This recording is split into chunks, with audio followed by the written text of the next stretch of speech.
哦，我第一次坐到电动车的，哦，很安静哎，里面空间很大哎。主要是省油啦，就不用再加油了嘛。哦，对。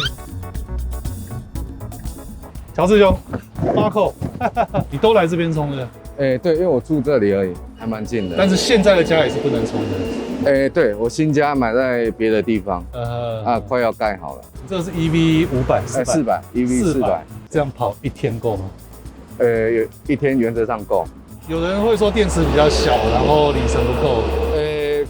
如果在台中的话，原则上北上、南下或者是往东边跑都是足够的。那就来冲一下，好，边冲边聊。对了，你平常都是跑大夜？我会看前一天的状况，因为它快充很快。对。如果跑比较多的话，可能跑到20-30%的时候，我会来这边补到可能70-80%，然后再回去睡觉。隔天起来上班的时候，我会来这边一边排班，然后一边充电。让它补到可能90几，或甚至到100，对，那刚好出班，我就拔枪，就直接载客人，就是在这边等排班，然后又可以充电的做法这样子。这两件事情是同时？对，同时的，对，了解。那这边的话，现在是优惠车主1度电8块钱的，8块，对，这样营业用 OK 吗？比油车省很多啦，8块也比油车省。对啊，跑夜车通常都开比较快，对。比较少走走停停，对，那原则上我差不多平均1度电差不多在6公里，对啊。如果说单纯只有在市区跑的话，那又更省了，可能到7因为你已经开快了，所以会是6。对，耗电，对，1公里差不多在1块半。如果是平常的白天或是什么时候开，可以到7或8这样。对。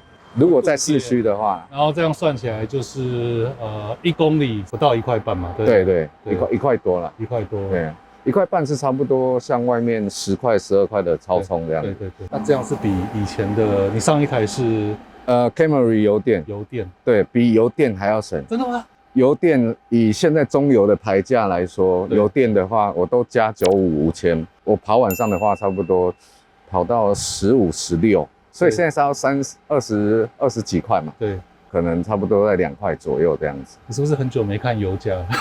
哎呀，对啊，至少有1公里有差0.5块，至少1公里。对，那一天会跑200吗？你觉得？有时候生意好的话，甚至跑到300。因为我曾经载过客人，就可能剩50%的时候，对，那我们有点里程焦虑嘛，就会觉得说，到50%到台北，那接到一个长途的，对，到台北不 OK 这样？那其实客人都可以接受，就是说有点加油的概念，就是说我们湖口休息站有充电桩嘛，就是说我们湖口休息站休息5到10分钟这样子，那原则上5到10分钟就可以补将近快100公里。他也 OK， 他也可以去。对，他可以接受，而且搞不好他们觉得很新奇吧？对，他会觉得哇，这台电动车空间怎么那么大，然后坐起来又没有声音，又不会有变速箱会有顿挫感，所以他们会觉得很舒适，很适合让我做生意，甚至客人会跟我留名片，下次还要再指定坐这台车。这个门真的是很大的缺点，就是我跑晚上嘛，他比较看不到，对，就一直想抓。他们以前的习惯。对，然后有时候他不会这样开，然后就会这样压到这边都会被指甲刮伤。有没有人生气啊？喝醉不会生气，他反而是开心。哇，这个好特别啊，好新的车啊！这可能只能去改装了哈，看以后原厂会不会出啦。因为 P 油嘛。对啊 ，P 油的话，原则上这个门把一定是功能是在的。功能是在的。缺点是目前是没有什么，因为我之前都是开轿车，所以这个 SUV 的话，就是会让自己会觉得看海比较会晃。但对乘客来说，因为又高了，可能他们是觉得好坐的。对。上下车也是对，它因为它轴距比较大啦，那客人上车或者是有喝酒，对他来说都是很方便，进出对不对？对，进出会很方便。对啊，它就是很大。对啊，椅背还可以再往后调一点。这个也是可以前后。前后。对啊，像现在以前很多那种老板级的，喝完酒住比较远的，对，住彰化的，住南投的。那原则上都会提前打给我，对，然后叫我去酒店载他们这样。这车路上很显眼路人都会看啊，回头率很高。对啊，回头率很高啊，对啊。可是当初你上一台 Camry 就是该换车了，是不是？时间到了，因为8年了。8年要对，换。我自己觉得啦，本来是想说要特斯拉，因为纯电车那时候只有特斯拉，对，所以刚好恰巧我在搜寻 EV6的时候，对，有看到这一台，也是同一个韩国现代集团，我才觉得说，这个空间好像比较适合载客人，让客人乘坐会更舒适一点。可是当初你换的时候还有选哪几台？就是 Model 3嘛 ，Model 3 5跟 EV6，对，那个时候就只看电车，对，那时候就是都还没有发表，因为我想8年的油电，所以我对电是很有信心的。换车有补助？这个没有，这个没有，真的就都是自己出钱的，包含烤漆也是啊，自己出钱。烤漆装那个里面的配备，装表啊，那都是自己出钱。哦，哎呀，这个本来有跟现代他们说啦，只是因为他们这台在国外就卖得很好了，对，所以这台还蛮硬的。就是烤漆的部分也不给，就自己要花钱。那车子到的时候是白色的嘛？对。然后我看了之后 ，OK， 他才下去帮我烤的，就等于说先有一个小的轿车模式。我的工作跑计程车的话，你原本上在车里面的时间会很长。对。所以我如果单纯就只是想要赚钱，其实我就是买一个，例如RT10便宜的车就可以。只是我觉得我工作也是要舒适，也是要享受。那一方面也是个男人嘛，对车也是有种对啊，所以我才决定说也自己开好一点。对，也是比较舒服。对。我是放洗车的东西，然后还有一个工具箱。这个不会，对，我有试过了。我当初也想觉得，它会不会滴一口口？可是不会。我底下是蛮多东西的这个是那个我洗车用的。它是吹叶机，对吧？它其实风很大。旅客行李箱其实是够装的。2个大的，一个小的都可以。3D 卡固的脚垫，就是8年 Camry， 像你的 Camry 油电跟这一台拥有1万的期间，整个这个花费的成本。据我现在所知道，电车的保养应该是，例如没有引擎、没有变速箱等等的一些保养费用。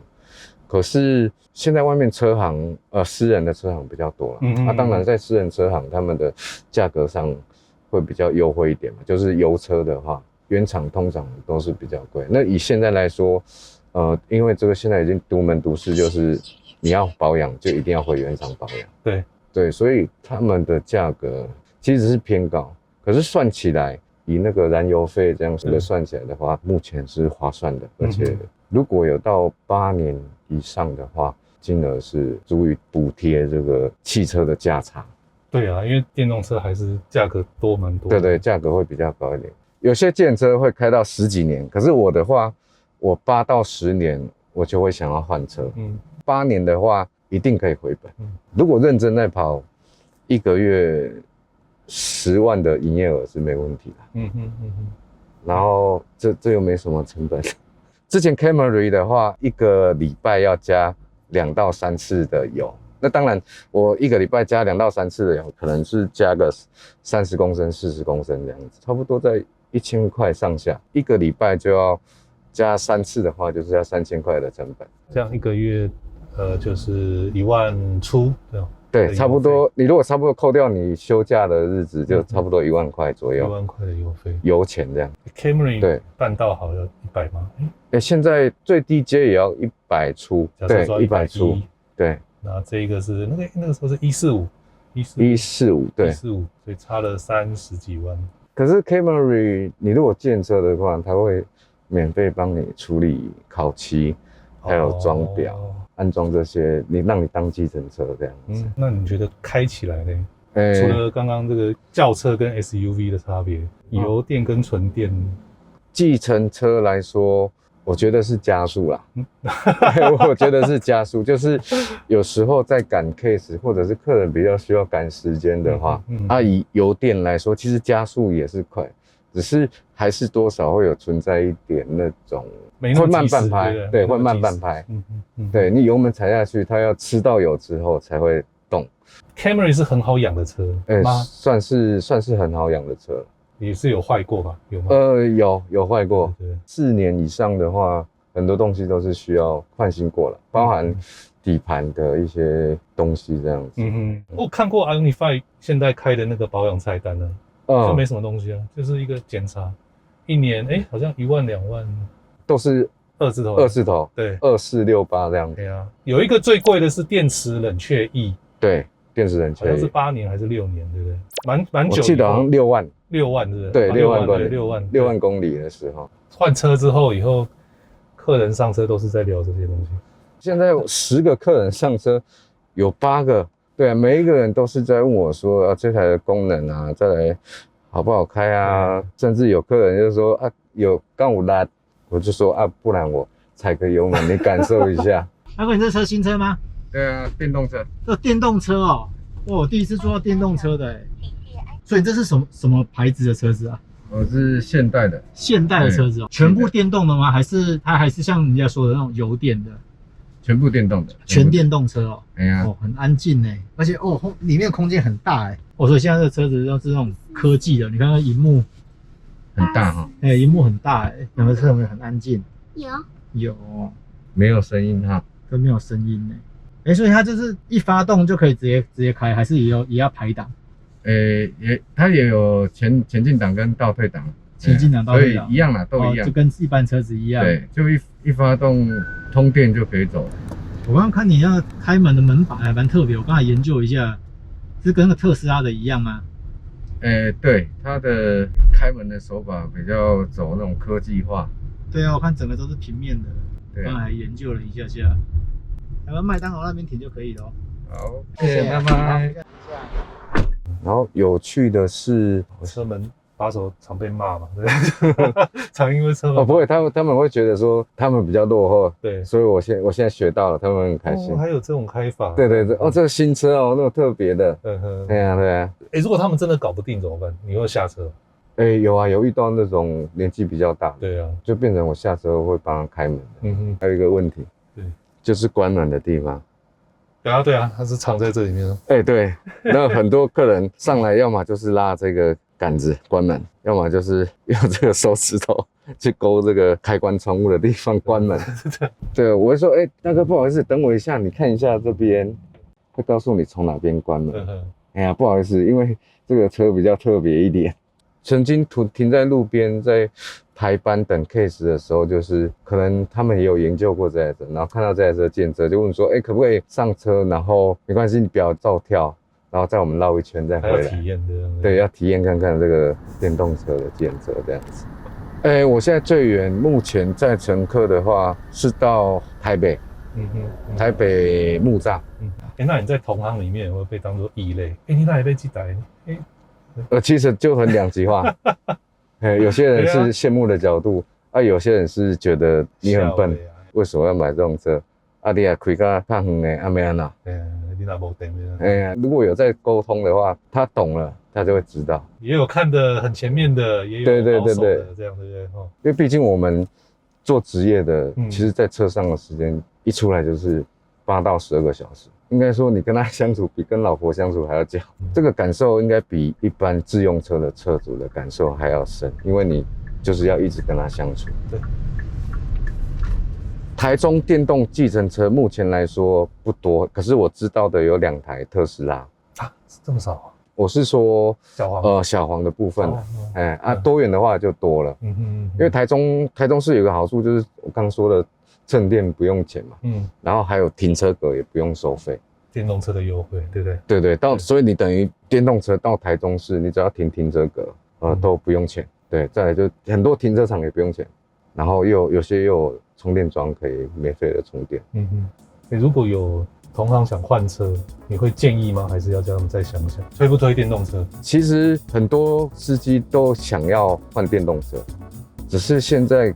卡在一个它的价格还是比较偏高，像现在 Altis 也是70几万就有了，70、80万就有，油电的话就80几，所以他们的期待是比较希望价格如果可以再压下来一点，会对他们会比较有兴趣，或者是政府有补助的话，对，不然其实120万以上的一个车价的话，对一个普通的建设司机来说会比较吃紧一点。所以他如果一听到150就啊，那真的不行了，暂时不行这样的话。对对对 ，Ioniq 5在韩国建设已经很多了，所以相信这个应该也是一个趋势。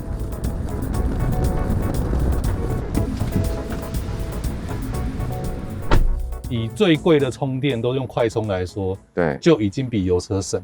对，那等到你的加充装好之后，这个数字就更可怕，更可观了。因为一度假设抓2块钱家里充电，2块钱可以跑至少6公里，原则上1公里0.3块，这样等于以前开 Camry 的1/6、1/7，对不对？对，差7倍。Camry 还是油电的啊，对，还是它已经是油电，对，它已经是油电的，油车那就更不用讲，油车就省更多了。对啊，但乔治刚刚讲到有一个更重要的是爽度啦，就是你的需求、你的感受啦。本来都一直在算那些钱，然后现在钱大概算出来了，我们讲150，对 ，Camry 可能抓到120。这8年的时间，这个差价开电车是可以省回来的。如果有客人看到2台计程车，他可能就会跑来我这边。对吧？对，跟我拦车，或者任选的时候，对，直接来坐我的车，说他指定要坐这一台，他不要坐别台车。你好，好，谢谢你啊，谢谢，拜拜。好，这就是我们今天来台中特别找乔治大哥跟我们分享一台纯电 Ioniq 5的心得，开营业车的一些酸甜苦辣，它听起来甜的比较多了，都还蛮不错，对。对，然后这样以后如果来台中路上看到长得不太一样的小王，就可以来坐坐看。感谢收看第一卡，我是 Marco，谢谢乔治，谢谢，拜拜。